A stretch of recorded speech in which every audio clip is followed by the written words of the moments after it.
Si vous habitez la métropole orléanaise, le tri pour vous c'est ça. Bouteilles en plastique, briques, boîtes de conserve, papier et carton.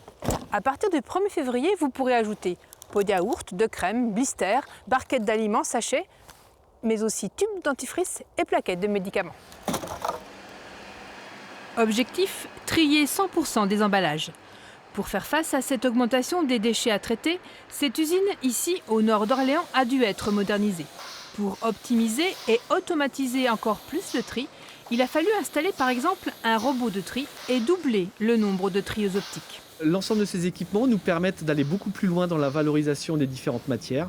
11 matières sont triées, valorisées, avec un taux de pureté de plus de 98%. Une fois que le tri des différentes matières a été réalisé, les différents flux sont mis soit en balle, soit en vrac et sont ensuite orientés vers des repreneurs.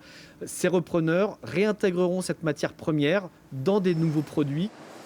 Trier plus, trier mieux, la loi de transition énergétique l'impose en 2022.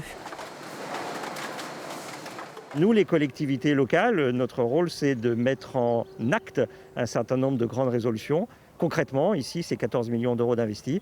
C'est une contribution à cette nécessité de se mobiliser pour l'environnement. Ce centre de tri va traiter les emballages des 285 000 habitants de la métropole orléanaise.